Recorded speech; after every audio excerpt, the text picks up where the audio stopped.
Hey, if you're just joining us right now, I'm Jeremy Blake, the Senior Facilitator and Coach with Manufacturers Alliance, and I'm sitting here with Kirby Sneen, the President and CEO of Manufacturers Alliance, and Jason Postelli, the Senior Director of Operations with Forge Medical.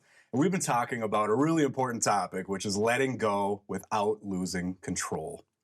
Thank you guys so much for carving time out of your day to share with the Manufacturers Alliance community. Happy to be here.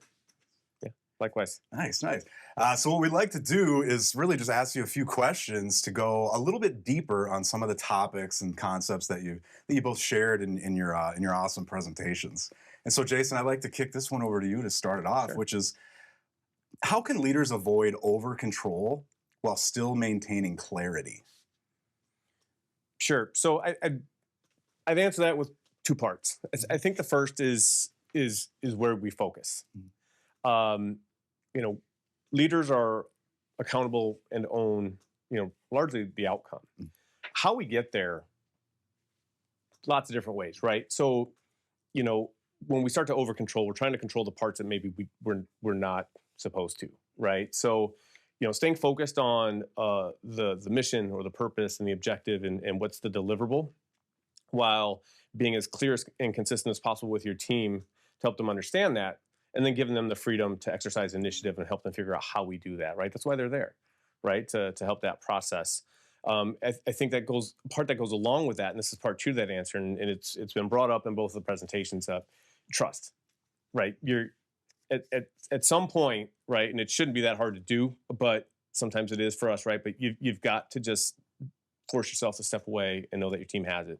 And if you're doing the right things to build relationships with your team, that level of trust should be there, and you can do that, right? Excellent. Thank you. Kirby, is there anything you would add to that? Yeah, I mean, I would kind of piggyback and say that, I really focus on the destination. So kind of wake up every morning saying, where are we going? And then why does that destination really matter? But then give up a fair amount of control and trust the team to drive.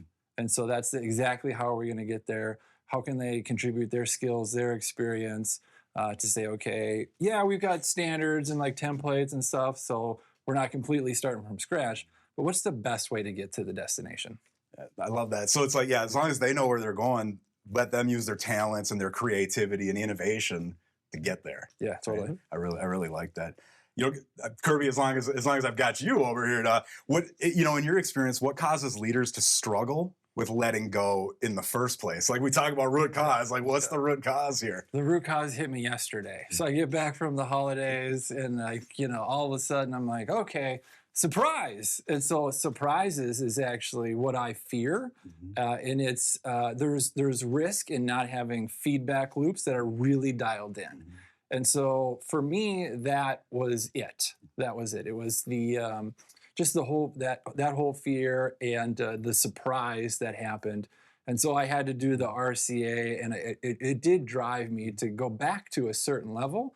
But then even just in the process, I was like, okay, I'm here, but then from here, I do need to let go again. So, how about you, Jason? Yeah, all true. And agree with Kirby. I would say, I think sometimes too we get so fixated on how it looked in our minds, right? And we struggle to separate ourselves from that. As when I think about what my team has to do and go accomplish, my brain's already ideating what I think it looks like, right? Part of that's me trying to figure out how I'm going to communicate it to them, what sort of guidance and left and right limits I'm going to give them. But it can be really easy to go past that and start getting fixated on what I saw in my mind, right? And start to confuse that with what's really possible or what we can do. And one of the ways I try to keep myself honest is, and I tell my team this all the time, I have average intelligence. I'm pretty confident that they're all smarter than me. They've all demonstrated it multiple times. So if I'm really trying to get what's best for the team and the organization, me being the lone operating brain isn't going to get us there, right? Yeah. And that helps keep me honest. Nice. I like that.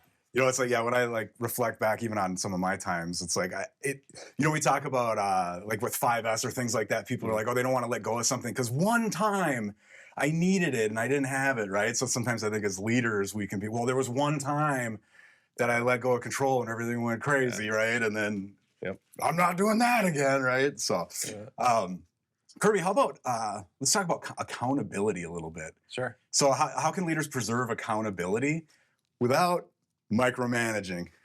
I think the best way to do it is to like focus on the outcome, and really then say, okay, well, what are all the tasks that are then going to get us to the outcome? And so say, hey, like kind of I guess part of what I was saying before, like how we get there, totally up to you. Like I mentioned in the presentation, like nose in, hands off.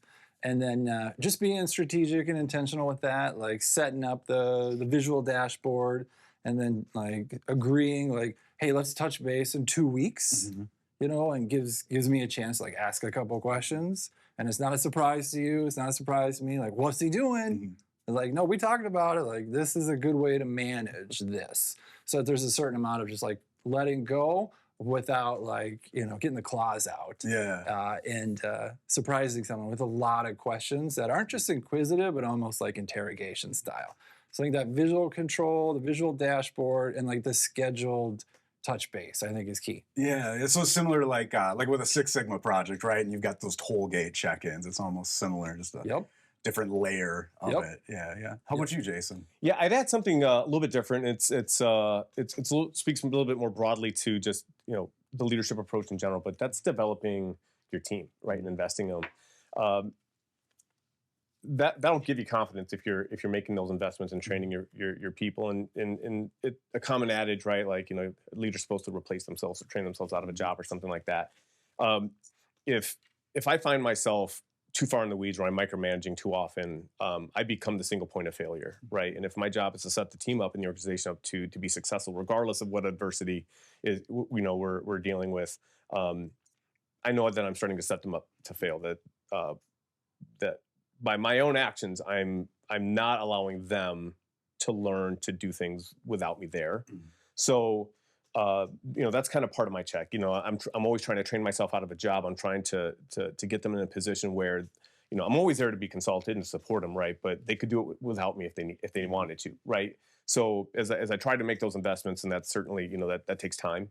That doesn't happen overnight. But I think that's a part of that formula, right? How do you just a follow-up question here, but like how do you keep that patience? The fact that it does take time, right? I think it helps to have a plan, right? It's really hard to develop folks in your team members if you don't really know them. So having, you know, a good one-on-one cadence, being able to have kind of conversations about what we're good at and where we're not maybe so good. I mean, no one's good at everything. So, you know, having self-awareness as a leader yourself, right, and being able to be a little bit vulnerable, right, but you know, hoping that they reciprocate and be like, hey, you know, I like doing these things. I don't love doing these, but you know, maybe we can spend some time there, right? And then you just start to build a plan, right? And then more comprehensively, as you look across the breadth of your team, right, you know, do the strengths and the weaknesses that you have across your team, do they offset each other, right? Can you mask where you're maybe not so good with in some places with other folks, right? How do we make a plan? Do you have any tips too for that, like that patience, right? I think that's one of the, as a leader, I think, like I know I always struggled with that, right? Where these things take time. The patience. I have no patience. I don't. I'll just say, like, I have very little patience. It's something I've had to work at, and I'm trying to think, you know, what gives me patience. I do recognize, like, there's this balance between you know, opportunity costs. A certain amount of time goes by, and like you never get that time back. And so today's the day. Like, let's make the best out of it, and encourage and equip everyone to get the best out of every single day. But then also at the end of the day, like I said, like it's more of a marathon, less of a sprint for me. And so that's kind of the tone that I want to set. Like, it's a long-term race, and we're in it together. And so that does give me patience, even when I'm in the thick of it. The other thing that gives me patience, like especially when I think the chips are down, the thing that gives me patience is I go, what does this make possible? And try to reframe the situation and say, okay, that didn't go well. There were some lessons learned here. We can learn from that, and that's good. And so then how can we use that to catapult us forward? That's kind of the mindset that I have that does give me patience, especially when things are a little rough or rocky. Yeah, it can kind of like, Like I know for me, I like to try to in anything, my personal life, work with. I like to always try to think like, is this a net positive? This is painful right now. I don't like how it's going right now, but I need to, I need to see the bigger picture, right, Yeah. and get that net positive. Yep. How about Jason? Both of you, you talked about trust a lot in your presentations. I'd like to dig a little deeper into that. And so, what role does trust really play in letting go without losing control? Like getting a little deeper into that trust. Yeah, I mean, if you think about more literally as like the foundation of a building, right? Like it's one of the major stones in that foundation. And I like what you said in your. I don't remember exactly how you said it, but you have to kind of give it first. Um, if you've created some sort of emotional obstacle course that your people have to go through to earn your trust, right? It's going to take a long time to get them there, and they may never get there, right? So if you want them to trust you as a leader, so that when you're asking them to do things, even if they don't totally understand that, they're like, yeah, I know we can't share, maybe there's confidential details, or how some of that goes, right? Can't share everything, but you also make the ask.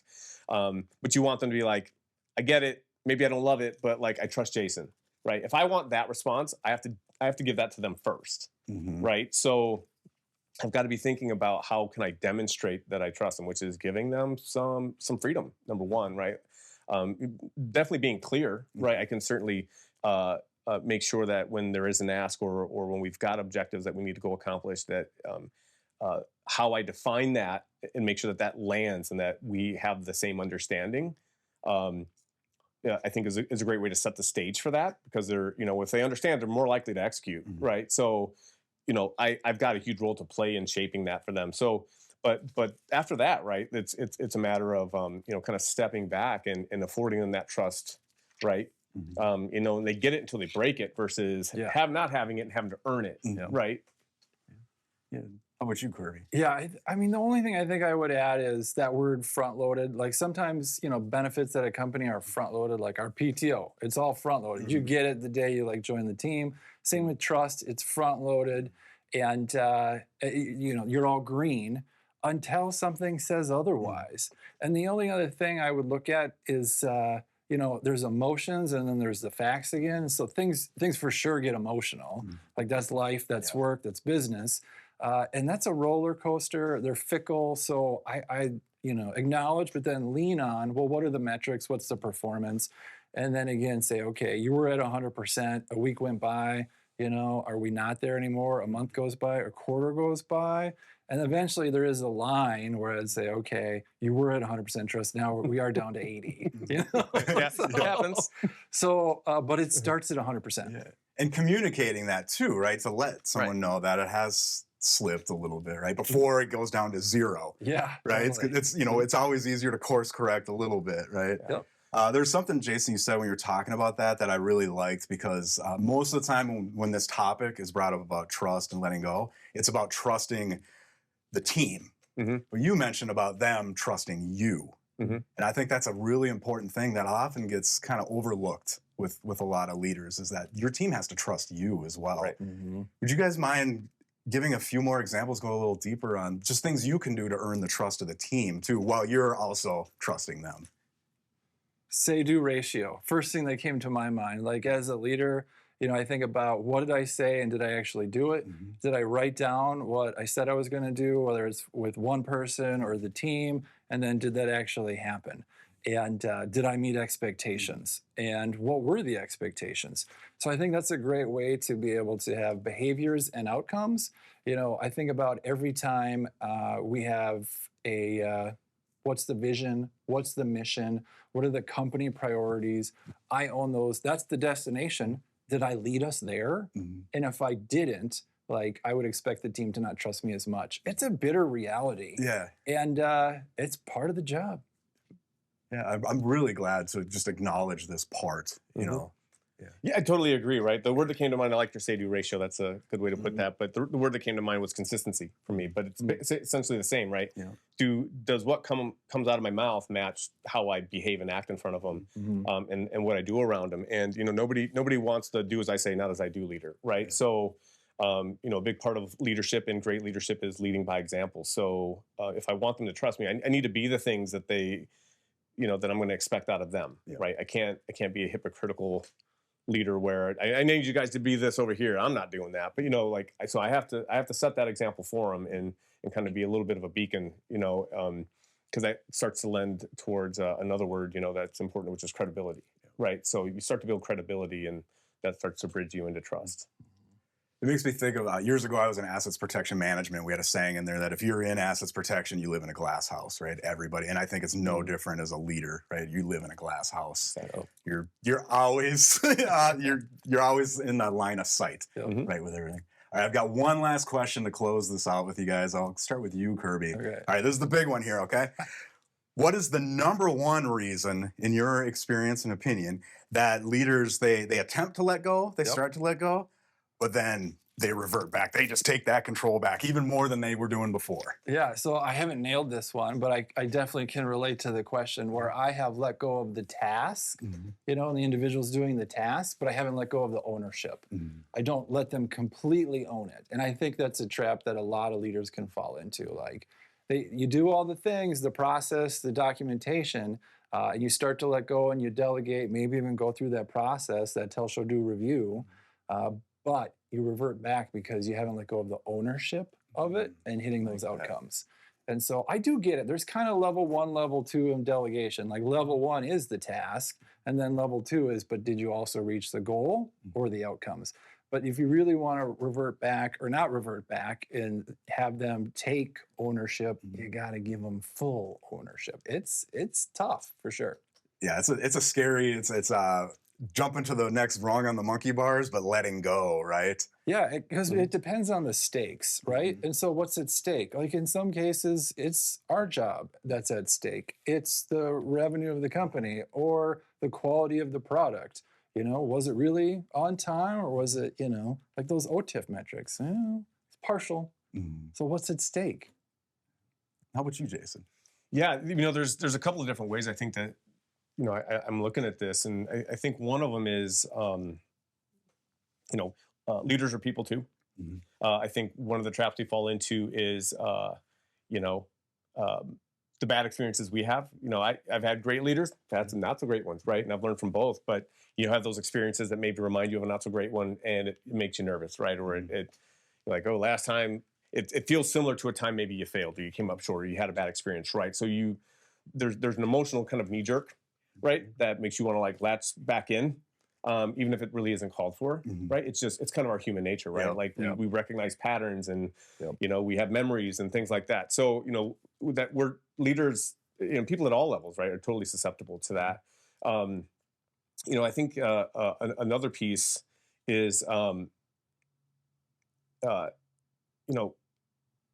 it kind of goes back to that whole trust piece, right? Like, for me, what I try to do is I try to identify the role I'm going to play in something up front, and I try to communicate that so they can keep me honest too, right? So there's been times where I said like, hey guys, I got the reins on this at this point, right? So like I'm going to set these parameters, or I'm doing this, but then after this, like I'm turning you guys loose. So if I'm getting in the way, tell me, right? And I try to kind of set the stage, and do that in a manner that if I am starting to interfere, or if the things about my own personality that are kind of maybe not great or productive to the environment start to creep back in, right? Like my team's got the courage to be like, we got it. You said we got it. Back out, right? And I be like, Roger that, and I get out and I get back out of the way. So helping them help me stay honest, right, and consistent with what I've said and told them I'm going to do, I think is a great way to keep that in check. I love that. I love that feedback loop too, right? You're just always keeping that line of communication going, right? Yeah. Thank you so much again for giving us your time, giving the community your time today, and thank you to all of you for spending the morning with us and investing in yourself. And if you liked what we talked about today, right, these topics and the real world examples, and you want to take a deeper dive into things, we got just the thing for you, which is our Supervision Fundamentals series of digital courses, which is available to you at no extra cost because you're a member of Manufacturers Alliance. All you got to do is fill out the information underneath this screen right here. Thank you all very much.